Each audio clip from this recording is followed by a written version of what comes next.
All right, everybody. It is Tuesday night. It is 7 o'clock, and it is time for our weekly conversations with Commodores. But we've got a gentleman that usually he's upside down. He's got his helmet on, his butt's up in the air, but you know him as number 50. Jeff Barnett is in the house, center from the late 90s, early 2000s. Thank you, my friend, for being here tonight. How's your world?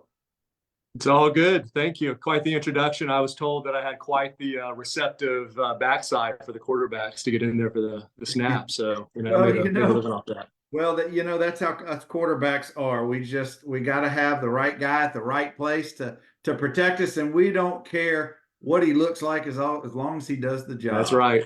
That's right.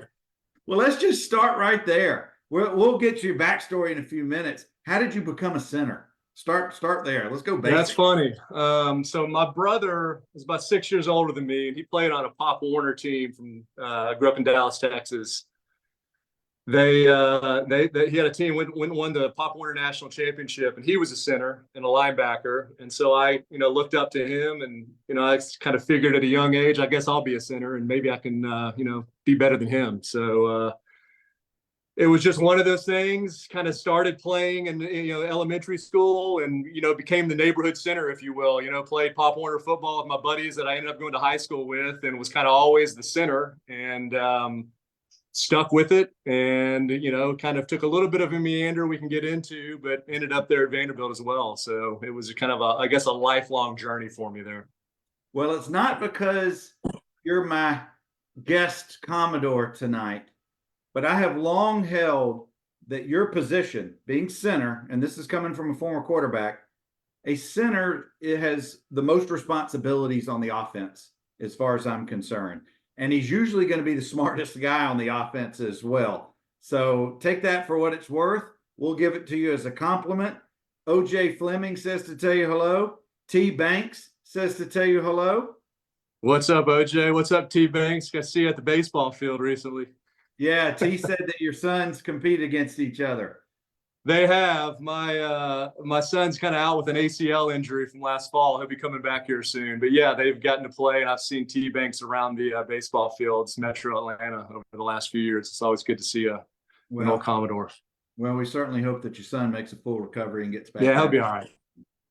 Well, Jeff, growing up in Dallas, where we all know that football plays no importance for you kids, I mean, how in the world did you get by every day with no sports to play?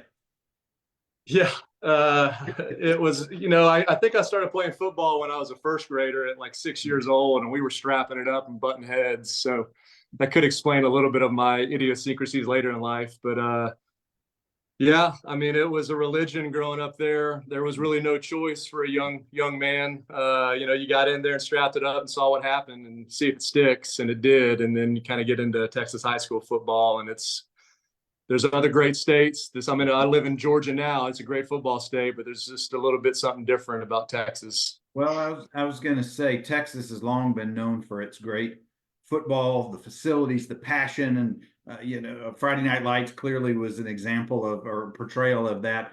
But the Atlanta metro area is no joke. The facilities at Grayson. They're second to none. The talent coming through this state. I mean, go watch it. It's impressive. Jeff, I went to a Grayson at Hoover game here in Birmingham, Hoover, Alabama, about 4 or 5 years ago. One of my high school teammates' sons, his sons have played in the Grayson program. And that night, Grayson had 41 seniors come to the game.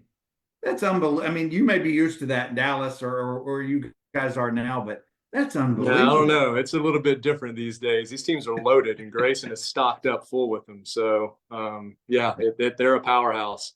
My son during his rehab's gotten to work out with a Grayson linebacker who's a kind of a big shot recruit. And it's been good for him to see what real work is about, right, for somebody at that level. So, yeah, Grayson, there's a bunch of programs. Buford. There's a lot of good programs in the Metro Atlanta area. But growing up in Dallas, was football for you as a youth, maybe middle school or junior high, whatever it is that you had, and then getting into high school, was that year round, or were you able to play other sports given the time of the year, the calendar? No, I was. Can you hear me? Okay. Of course. Yeah, yeah.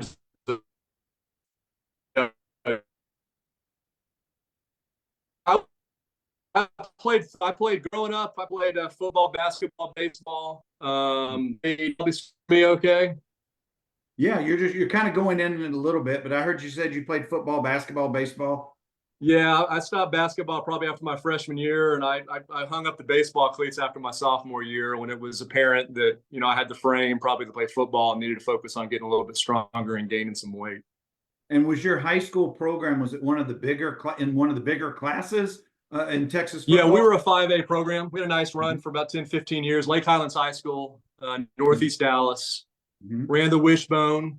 You got to Wow. come to the boneyard to play some football. We had a good program. We ran that wishbone. We ran that since 7th grade on, and we knew it by the time we got to high school, and we were pretty dangerous on offense with some of the firepower that we had. So it was a great experience.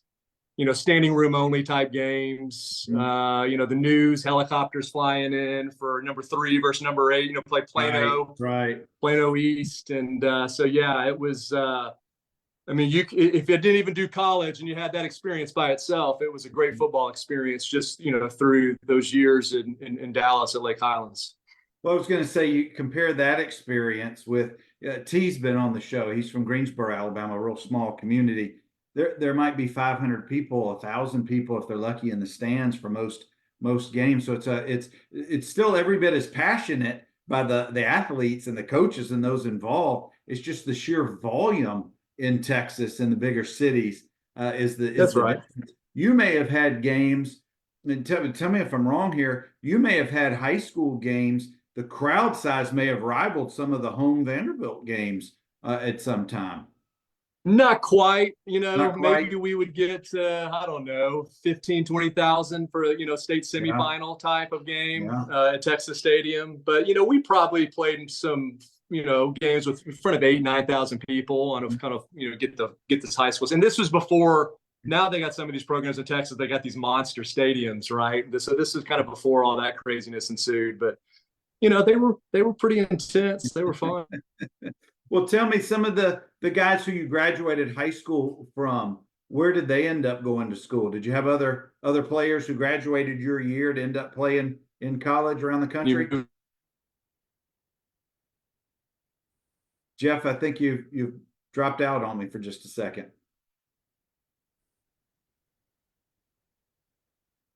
Jeff, you may need to sign back out and sign back in, and we've lost you. All right, you there, Bernard? I'm sorry. Now you're back with me. My question was, did you have any guys from your senior year also go play in different parts of the country? Yeah. Our quarterback was the Texas High School State Player of the Year, Marcus Stiggers. He played at Colorado. Stephen Hawley, buddy of mine growing up, he played at the Naval Academy. A couple other guys played at some 1AA programs as well. I forget the specific schools, but we had about 5 or 6 guys on the team that were college athletes. Doesn't compare to these teams now that have like 20, but yeah, we had a fair amount. Yeah, it's pretty incredible. I mean, I'm not even talking about the IMGs of the world, but some of these larger public schools, it's incredible. They'll have 10, 15 guys who all sign Division I these days. But talk a little bit about the recruiting process, Jeff. When did Vanderbilt come into focus for you? Did you consider other schools? And what was it that kindly convinced you that Nashville was going to be home?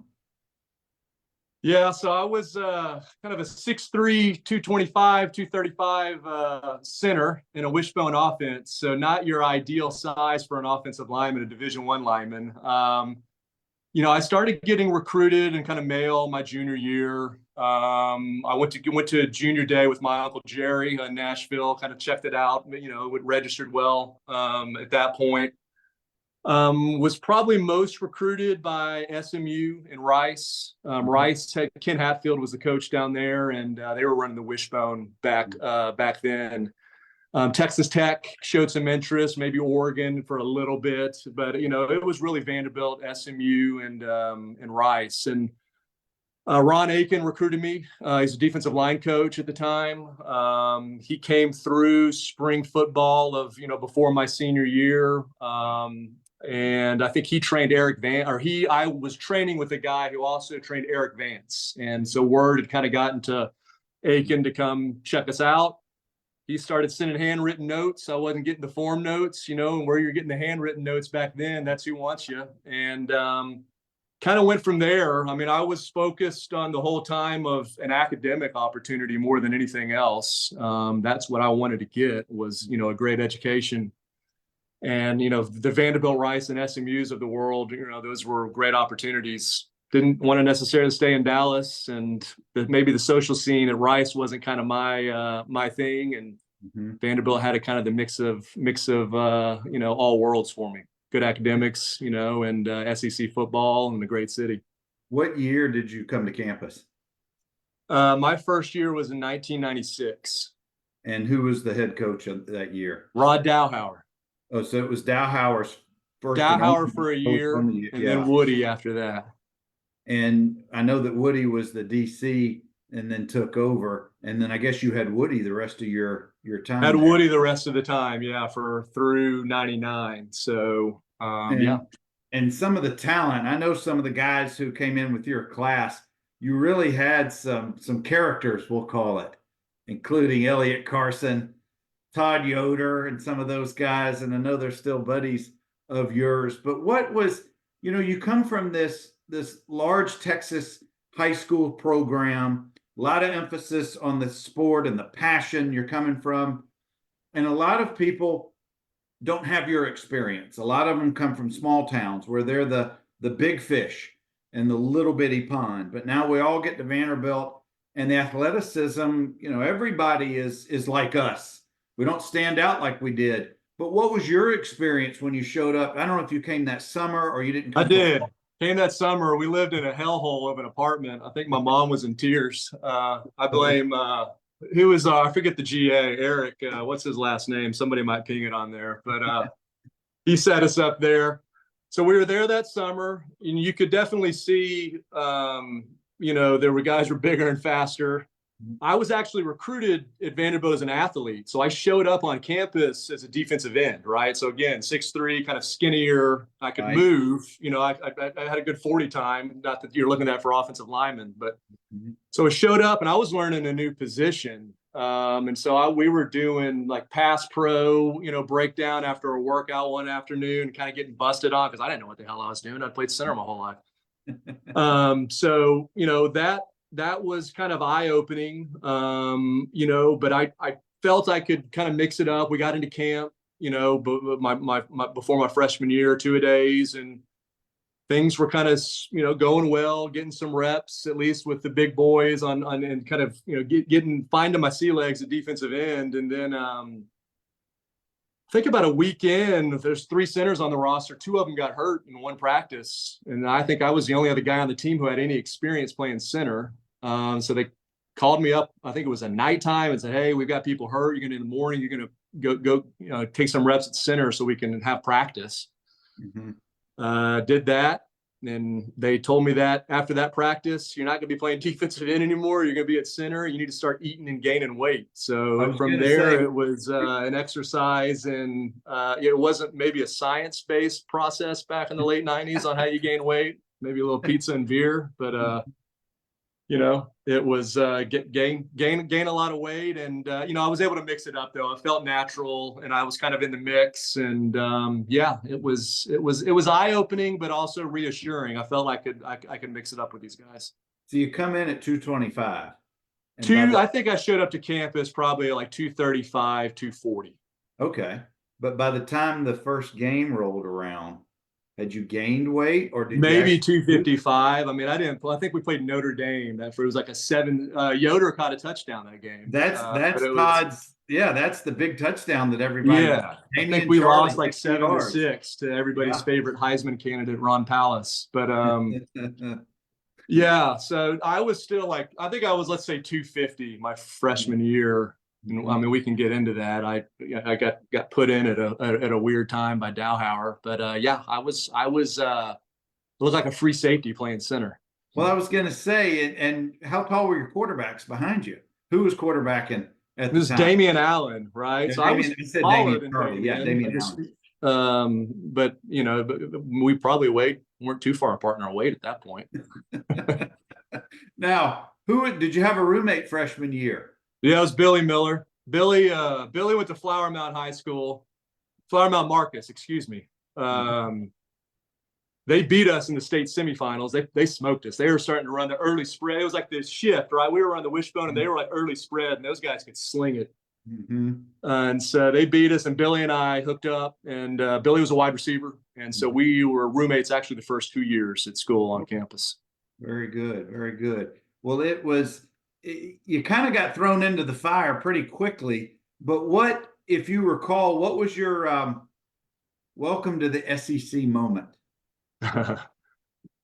So I got put in with like a minute and a half left in the North Texas game, and I don't know if Dowhauer wanted my parents to see me play or something, or maybe I made him mad because I was up to some hijinks at the LSU hotel earlier in the year. Nothing bad, right? Someone dared me to take a helmet. We're gonna come back to that. Yeah, so I don't know. Maybe he was upset with me, but he put me in North Texas, so I'm in the mix at that point, right? My red shirt's burnt. We didn't have 4 games back then. It was just you played, you're burnt. So it was burnt. And so I got in the Georgia game, and I think it was Travis Stroud, and maybe it was a young Richard Seymour. It might be before Seymour, but these guys were giants. And I'm in the game. It wasn't a pretty outcome that game, but I was just trying to survive at that point because I was just so at disadvantage from a strength. Any true freshman in D1 is at a disadvantage from a strength and movement perspective. I could move with these guys, but my strength was, a little rough. So it was just holding on for dear life at that point to not look like a fool.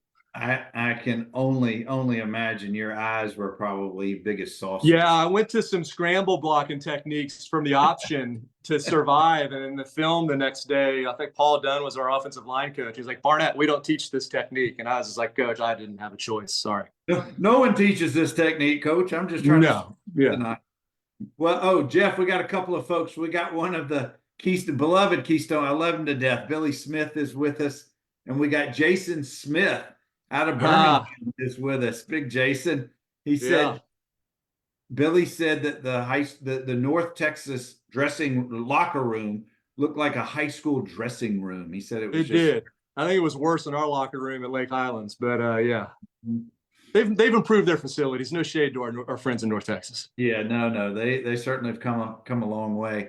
Jeff, if you remember during your freshman year, I don't know if it was during the fall when you're just scrambling to survive, or maybe you found your footing your second semester, but when was it that you kind of adjusted to life on campus and you went from survival mode to kind of getting a firm handle on academics and social and all that responsibility with football and figuring out priorities?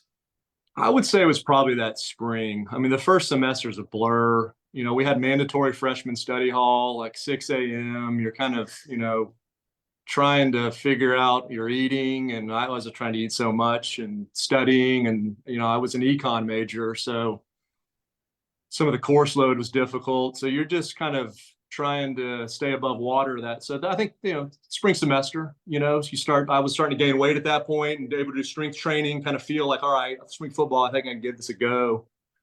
And you just kind of get your sea legs at that point, right? Classes are becoming, you get your schedule down. I had to drop some classes. My schedule was all out of whack. Kind of get that figured out. So figure out what your schedule is, how you can get into the weight room and train and do film study, things like that. It took a few months.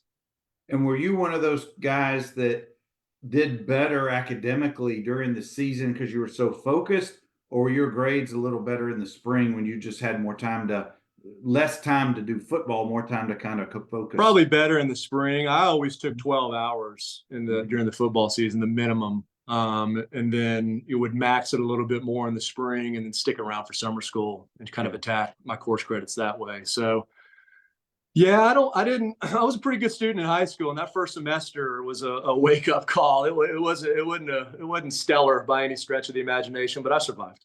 I was going to say that's the key. 99% of us, it's just survival. Make your grades, get to the next semester. Every once in a while, there's a guy in a class, like one of my teammates signed my year. He was a 3-year All-America academic. So he kind of cruised through it. And he started as a freshman, but most of us don't achieve that quickly, or if at all. But I was the kind, my grades were better during the season. I guess I kind of messed Yeah, you around. probably locked in. You just got to process, right? So, Well, it was too many trips out to the lake. That was part of the problem. You well, know, that's true. I mean, I was a bit of a rascal as well. So the spring, I don't know. I'd have to go back and look at my course load, but it felt easier in the spring. well, I was going to say, when your roommate has a boat and he keeps it in town in the spring, then there's Yeah, those. we had that with the Aldses, Jody and Ted Alds, God bless Yeah. his soul. But Ryan Alds, they took care of us, and we were out on the lake, a good bit. They had all the toys.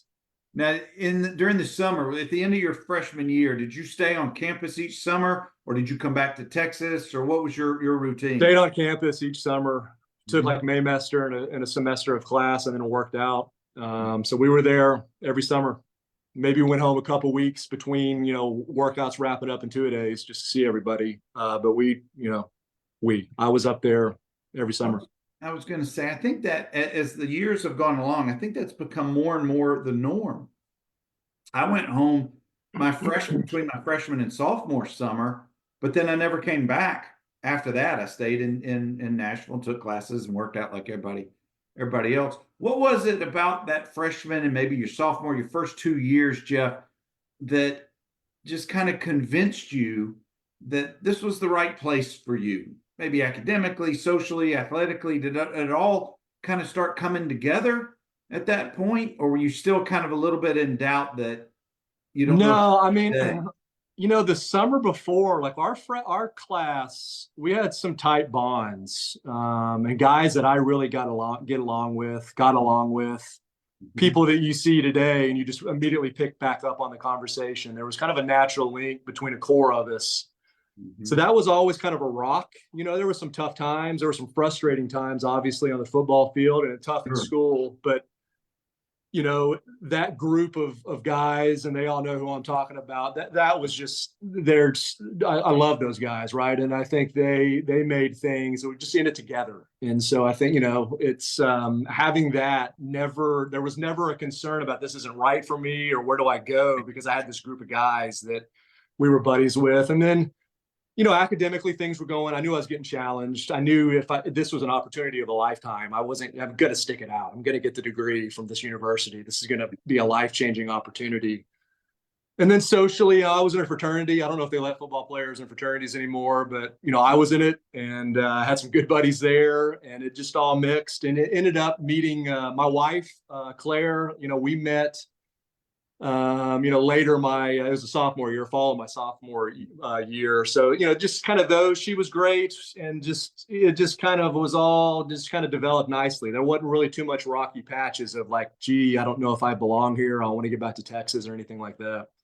Well, I was going to say, you had told, we were talking beforehand, your Vandy Crew text thread 20 years after you've gone from school. How often are you in touch with those guys through texting? We have a pretty good pace. I mean, it's pretty frequently. It's year round. I mean, they probably got back together, commenting on kind of, watching Vanderbilt games and commenting on the games and how they're going. And it's a group that we would probably see each other, when we were in Nashville.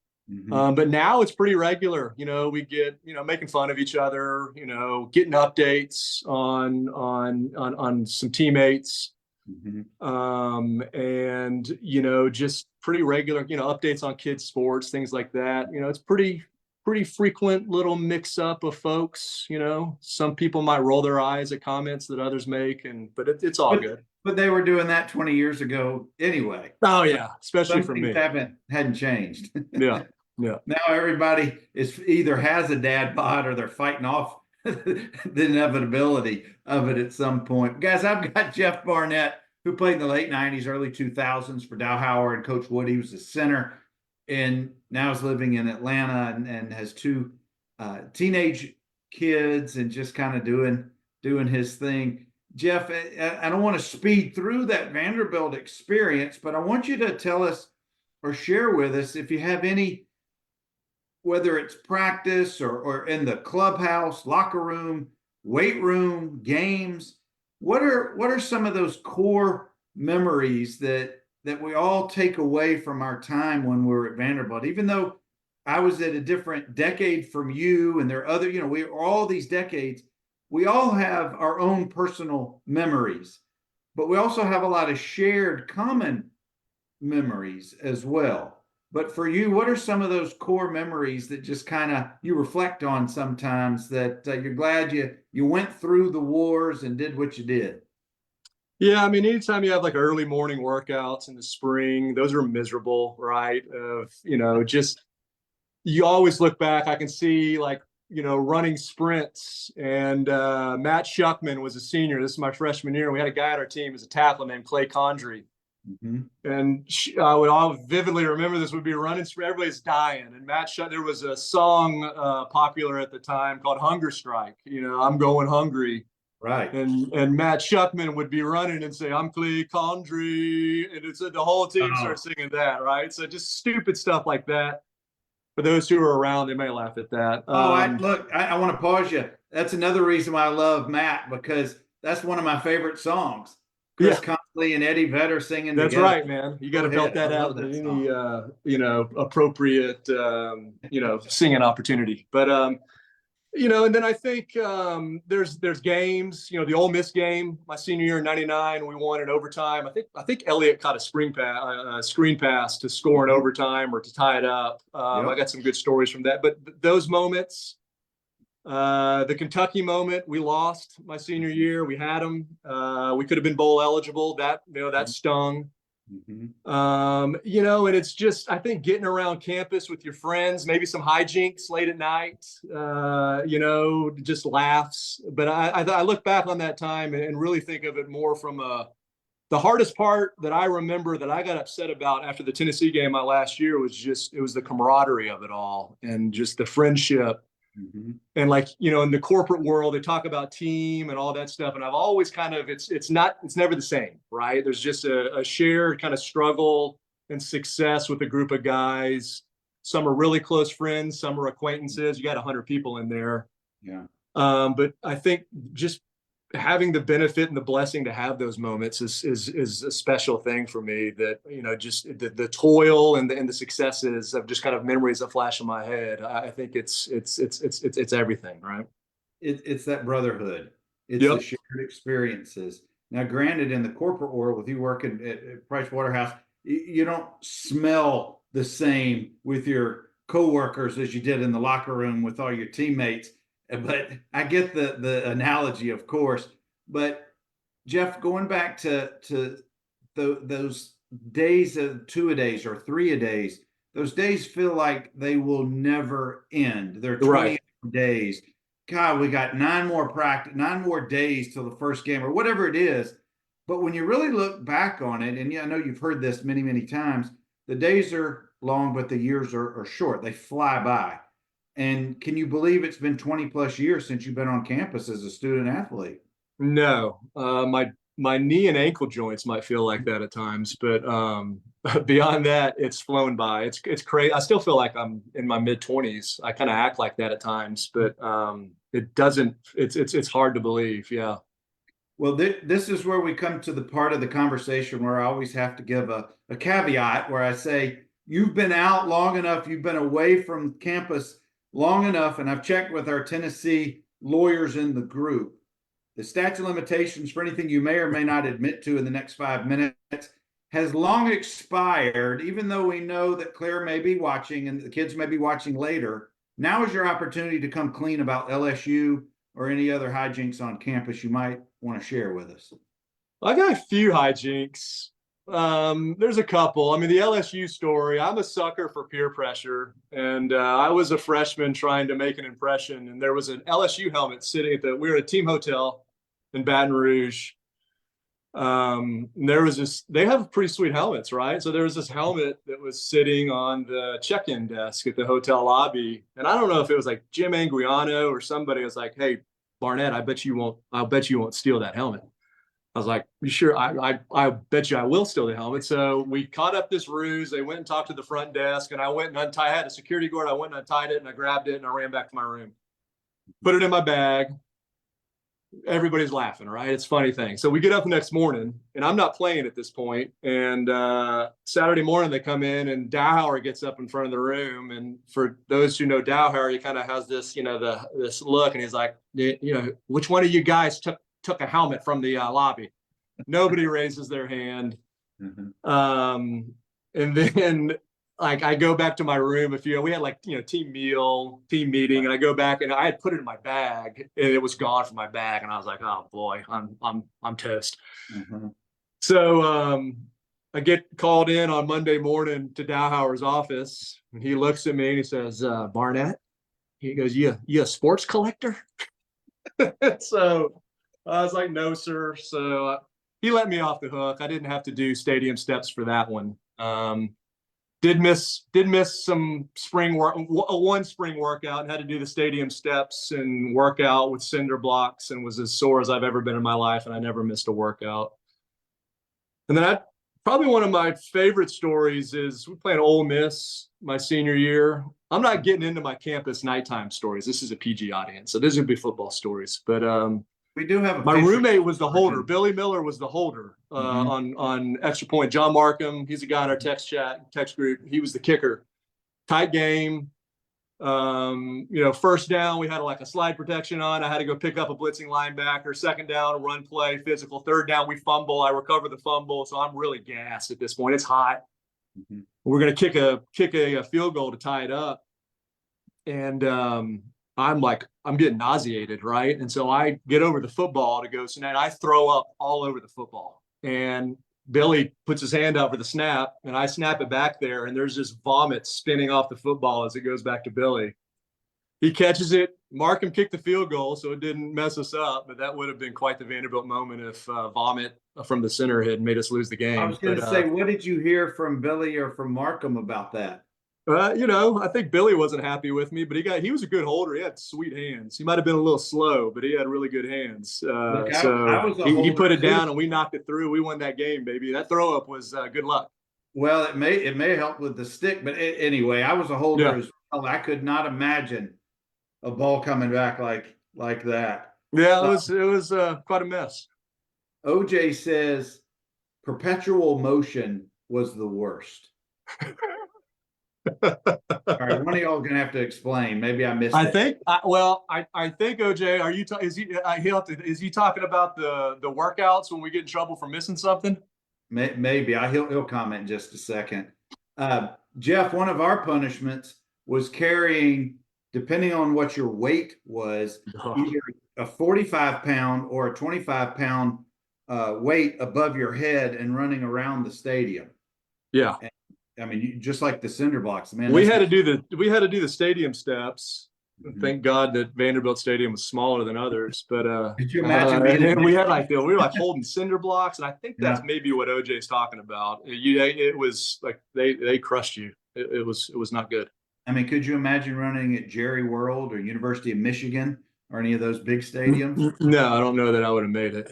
You'd have changed religion and sport at the same time. Yeah, maybe that would have made me question why I was at Vanderbilt. Yeah. Well, Jeff, when you guys were not that on those rare occasions when you didn't have football responsibilities, let's say it's in the spring or off season, did y'all have some favorite places on campus that you like to go to, or in town that just you can let your hair down for a little bit? Yeah, I mean, we were, I was as KA, so we mixed it up at the fraternity house a good bit. Second Avenue downtown wasn't like it is now. I think Buffalo Billiards, the beer cellar, Lonnie's, especially in the summer, Lonnie's and Printer's Alley. I think we saw some fracases go down, back there a few times. I think one of our teammates had a funny story from there, but yeah. Even in the last few years, the beer cellar down by the river is open. It's closed now. Yeah. When I was in town this past fall, there was a closed sign. I was a little sad to see that. Yeah. We had Have a Nice Day. I think we referred to it as Have a Nice Blackout because they had the big punch bowls that people imbibed And then there was the one place, it was they had like fight night in the summer. I forget the name of it. It was some club. I never participated. I think Ryan Olds may have tried to participate in it. Of course, I think he threw his shoulder out or something. But yeah, we need to get Ryan on just for that story yeah, alone. you need Ryan Olds on. He's Yeah. going to play bashful on you, but he'll have you. Well, I'm gonna have to get you and Elliot and others to peer pressure him to come on. Jeff, I want to talk about it's the transition that we all go through as athletes. Our career, whether it's by our own design or by injury or graduation, at some point our athletic careers come to a close, our formal careers. And for most of us, it concludes when we graduate.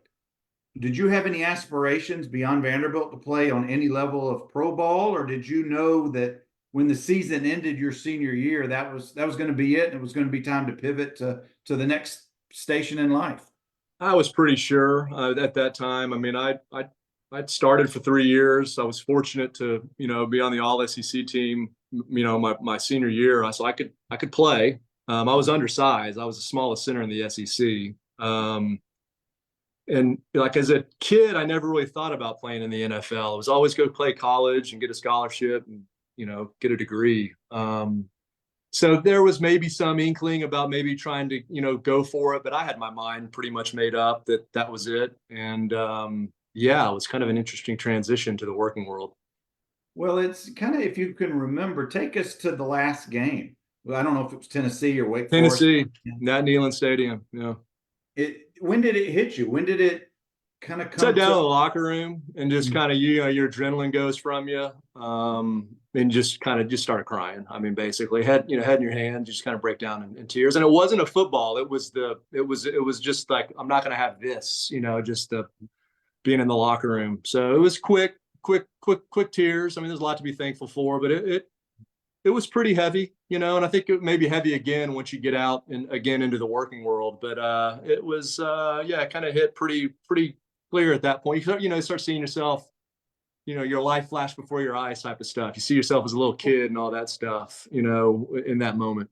You're talking 15, 16, 17 years of organized 16 years. sport. And now that part of your life, that chapter is closed. And now you're a civilian, so to speak. So that last semester on campus, I assume you graduated the next spring. Yeah. You didn't have to do anything except class or show up. Right. What was that transition? Was it freedom? That was a fun semester. Like, oh my, huh? It was fun. I handled my grades. I had my GPA. I got my job at Arthur Anderson, but the semester itself, I mean, I was a college student at that point, right? So I lived it up, and I don't think I had reconciled the moment that I wasn't an athlete, maybe until 6 months into my kind of corporate career, where you kind of wake up and like, whoa, this is super different. But that spring semester, I did my best to live it up as a college student as much as I could. Well, a lot of us use that one semester to get the entire college experience under our belt because you're so regimented otherwise. But when you, after that next fall, you're now working at Arthur Anderson, you've transitioned into the civilian life, so to speak. Did you miss it? I mean, the good thing, I lived with a buddy of mine, Deuce Reeder, who is the best best third team quarterback. Not walk on. Deuce is gonna kill me if he says that. Best third team quarterback in the SEC. Just want to put that out there for Deuce. No, I live with Deuce, so I at least had that connection, and we were still, most of my friends were redshirted, right? So we were still able to get back to campus, go to Athens, and see the guys.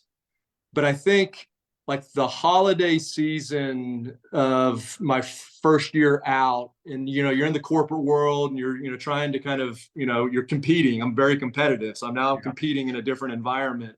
It just felt different. It didn't feel the same, and I think there's that recognition factor from football. It's American culture or whatever that is, like that goes away, right? I'm not even an NFL guy, right? But it's just, some of that, just kind of like people know who you are type, like that goes away. It's gone. And you're just a regular civilian. And I think there's a kind of an ego check there, right? And it's a good process to go through. But it was, there was times where it wasn't, didn't wake up every morning feeling chipper about the day. Well, I was going to say there's this emotional roller coaster a lot of former athletes when they first get out kind of go through. You're no longer a current football player in the SEC at Vanderbilt University. You're a former. Yeah. You're a has been. You're a wash. Whatever you want Yeah. to call yourself in your low moments. You're going through a little bit of a depression, if you will. You're going through a Yeah. little bit Absolutely. of a mental check that you got to just figure it out. For me, for about 10 years after I graduated, I didn't care about the sport at all. I Mm-hmm. wasn't mad. I was just done. I was Yeah. ready to do other. Now, I eventually came back and in full force, but a lot of guys, they miss it terribly and they don't know how to replace that competition. Maybe you That's found it. that at work. Maybe you found, I don't know if you did other sports I afterward. did. I mean, Kill it. I didn't work out for, like you said. Just like, I'm not working out. I'm not working.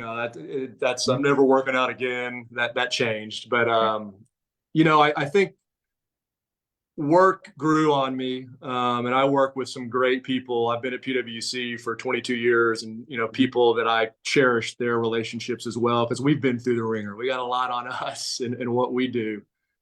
And then I've coached. I've coached, my son and daughter as they kind of came up in softball and baseball and football.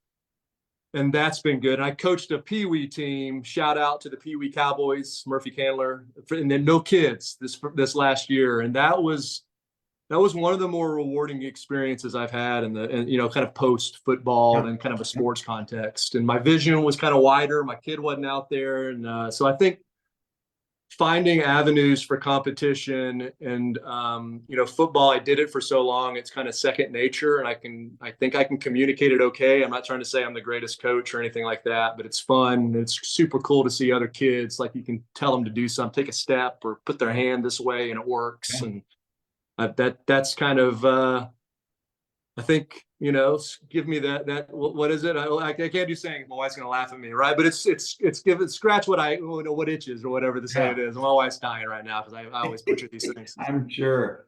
I want you to compare the emotions and the feelings of watching your children play in sports and their successes or failures, and you as a parent watching the emotions you go through versus the emotions of being an 18-year-old playing center against Georgia. Which was Yeah. more nerve-wracking for you at times? So the nerves don't ever go away when your kids are like, so when you're, at least when you're 18, you're out there, they go away. Like, it's the kickoff and you're in it, and then I'm going, right? And the adrenaline takes over. And then you can, like, if you get mad at somebody, you can go smash them, right? And for the kids, your competitive instincts still kick in, but you can't go smash a parent on the other side of the fence. As That's much not, as you that's might not good. I want don't want to to. get on YouTube for that. Yeah. So you can't do that. So you got to stay cool. And then you just bubbling up on every time they come up or get in a situation, right, to make a play. It's just the nerves never go away. That's the hard part. Mm-hmm. It took me, as I told you earlier, my daughter played competitively in college lacrosse, but and I never played lacrosse. So thankfully I never coached her. We let the people who knew what they were doing. But it only took me about 2 to 3 games in to learn on that drive from the ball game home or to go get some food. We don't recap the game. That's the Yeah. worst thing that I could No. ever do. What were you thinking in the, it only took about 2 games for me to learn, let her come to me with it. Did you have a similar experience with your kids? Well, my daughter, God, she's an amazing girl, and she's going to be an amazing woman. And she had to, like, I made all my mistakes. I would had this like football mentality for softball, right? And so we're out there, let's go smash these guys. And I think I made the mistake once. She dropped the ball at first base, and I didn't want to be a daddy ball type of guy, and I like pulled her out of the game, mid game, and made an example. And it was like, I so regret that moment. And I think it was a moment where she was great. She kind of got through it. I don't think she holds too much of a grudge against me, but it's, I think that was a moment where it's just kind of like, all right, you need to kind of back off a little bit. This is a different sport. You know, you're not here to bash everybody over the head and kill them, right? Which is that football mentality. And, you know, just kind of learn to adjust, right? And I think it's been valuable. And then, you know, listen to others, right? I mean, there's a lot of advice out there about, you know, not recapping sports and all that stuff. And really, as they get older, I don't want to talk to the coaches. I try to stay out, you know, I do stay out of, as a matter of fact, and, you know, just kind of sit back and watch and let them play. It's their career, not mine. Yeah, that's unfortunately we see too many parents, men and women, who just interject themselves. But you're right. I think a lot of the former players who just kind of, you learn over time, as we all do as parents, we make our mistakes. But yeah, it's, I can see where the I'm former, not perfect if anybody's watching this. I've made my mistakes over time, but you know, you adjust, especially on the, you know, coaching. When I coach football, like this, I don't know for other guys, you're kind of the light kind of flicks on when you're out there. So you got to be careful, right? It's, you can get out over your skis. yeah, you certainly can. And but you know, it's all, a lot of that stuff will wash away, and hopefully there's It good messages does. from all of that. And Jeff, we've got just a couple of minutes now, and here's where I'm going to kind of throw you into the deep end for some opinions. We never played in the era of the transfer portal or NIL or all this free agency, this wild, wild west. Certainly, you've had conversations with your teammates. Here's my first question to you. Thinking back in the late 90s, early 2000s in Nashville near campus, what would have been your NIL deal that you would have endorsed? Oh man. I don't know. I probably would have gotten an NIL deal from Wolfie's on Broadway. You know, maybe endorse some of the honky tonks or something like that. Roberts. Very good. Well, there was, I don't know if it was still around during your time, but we had Gaddy's Pizzeria. Does that, Yeah, I remember that Gaddy? down there. Yeah.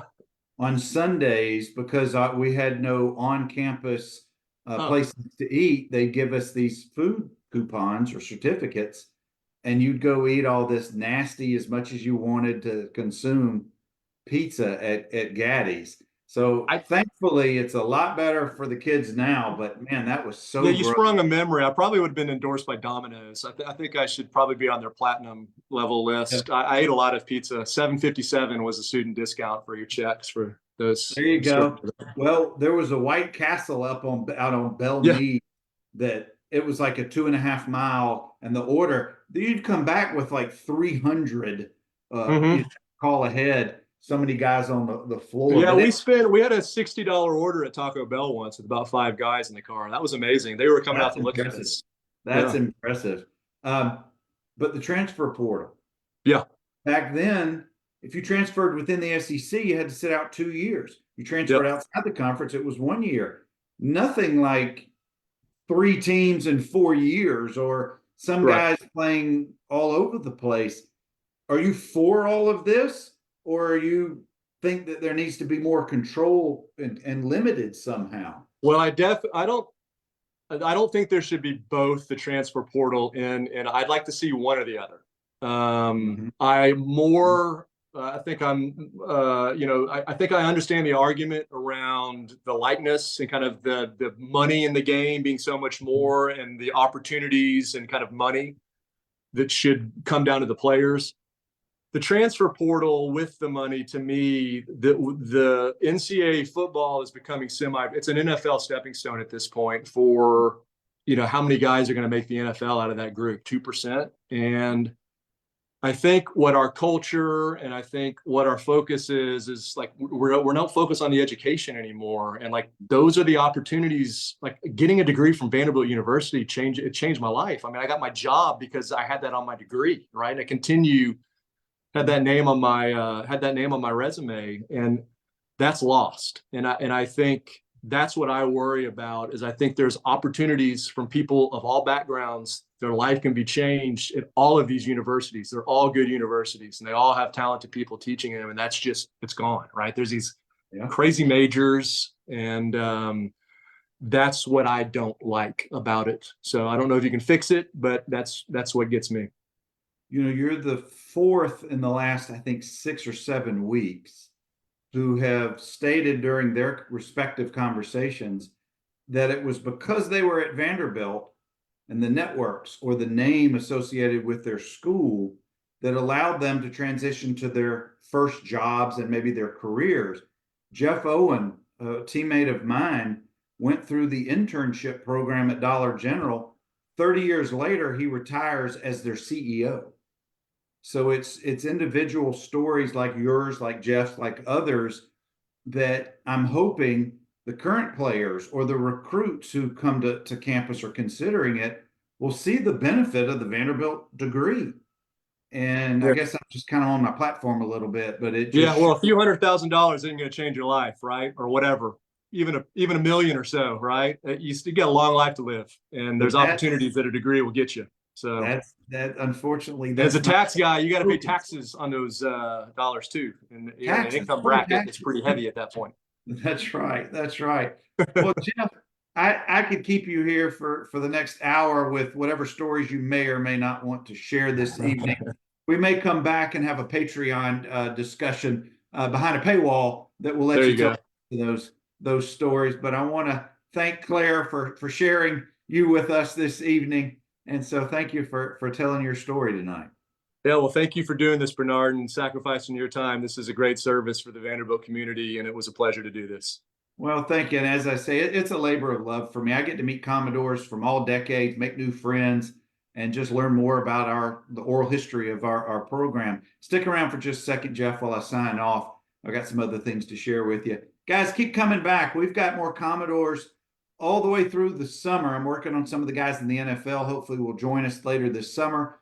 But each week, we're just telling the oral history of the Vanderbilt football program. Anchor down. Anchor down.